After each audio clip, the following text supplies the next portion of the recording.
Hello, જય શ્રી કૃષ્ણ. કેમ છો? બધા મજામાં છો ને? તમે બધા મજામાં જ હશો. આજે હું લેટ બ્લોગ ચાલુ કરું છું. વાગ્યા છે 8 રાતના. તો તમને પસંદ આવે, આ મારો ફર્સ્ટ બ્લોગ છે. તો તમને પસંદ આવે તો તમે લાઈક અને સબસ્ક્રાઈબ જરૂર કરજો. આજે હું બનાવવાની છું મગ.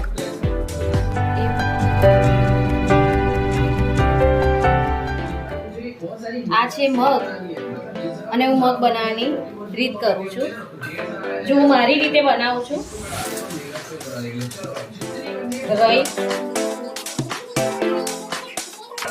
રઈ ગરમ થઈ જાય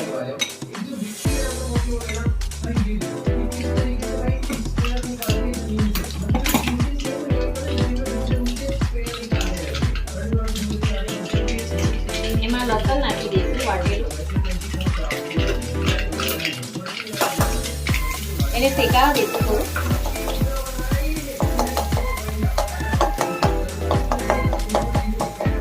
પછી ટામેટા અને મરચાં નાખી દઈશું.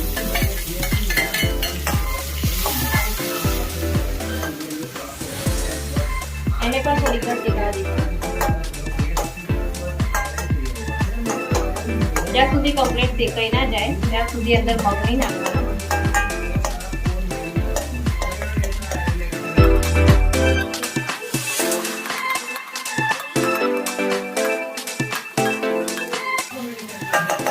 શેકાઈ જાય પછી આ મેં ગ્રેવી બનાવી છે. હળદર, મરચું, ગરમ મસાલો, ધાણા ફાવડા. क्या बोला तूने?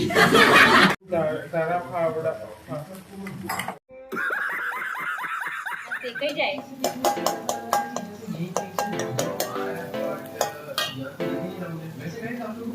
ત્યારે આ ગ્રેવી નાખી દેવાની જે મેં બનાવી છે પેસ્ટ.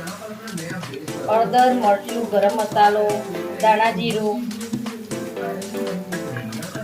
કશ્મીરી મેં લાલ મરચું લીધું છે.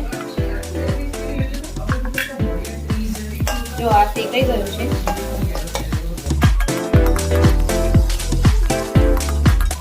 હવે ગ્રેવી નાખી દેવાની જેથી એ શેકાઈ જાય.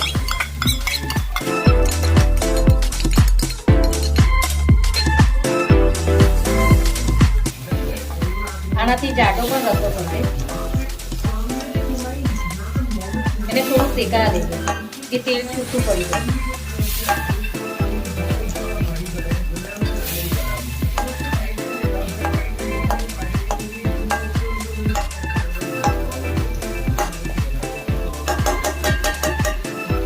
એને 2 મિનિટ સુધી શેકાવા દેવું.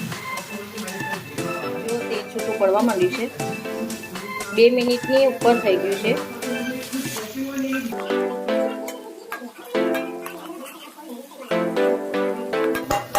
આમાં હજુ મીઠું નાખવાનું બાકી છે.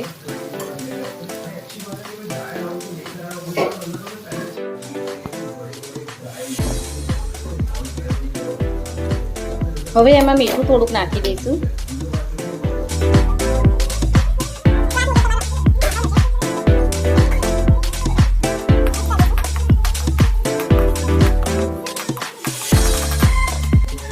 હવે એમાં થોડુંક પાણી રેડી દેવાનું.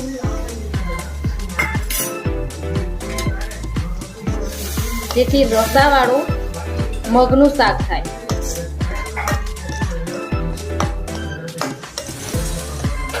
જે તમે રોટલી સાથે પણ ખાઈ શકો છો.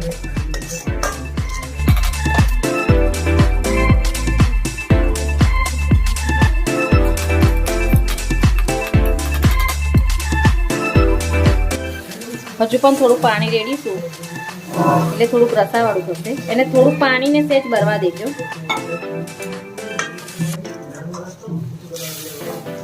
એટલે મગ પણ બફાશે કારણ કે મેં બાફ્યા નથી, પલાળેલા જ હતા. એ સીધા જ હું વઘારું છું.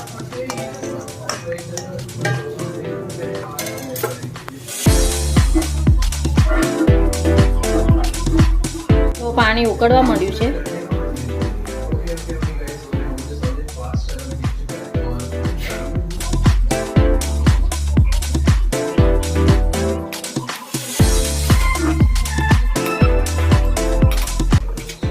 હવે એમાં મગ નાખી દઈશું.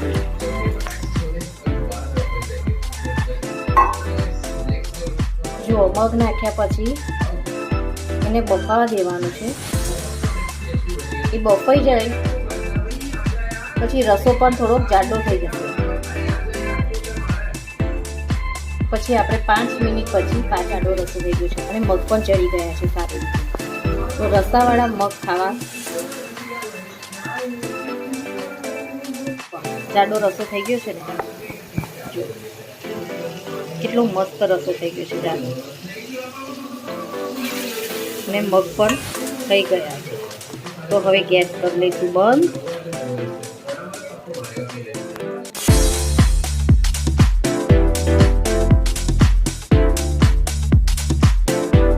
તો ચલો મેં જમવાનું કાઢી લીધું છે. હવે હું એને આપી દઉં અને એને પૂછું કે કેવા મગ બન્યા છે.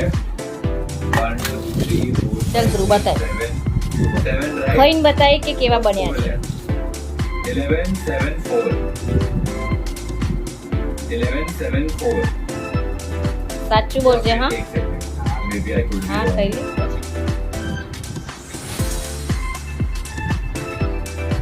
इसमें સરસ બન્યા છે. તાર પપ્પાને ભાવશે. 2 3 4 5 6 આજના માટે આટલું જ. હવે કાલે ફરી મળીશું નવા બ્લોગ સાથે.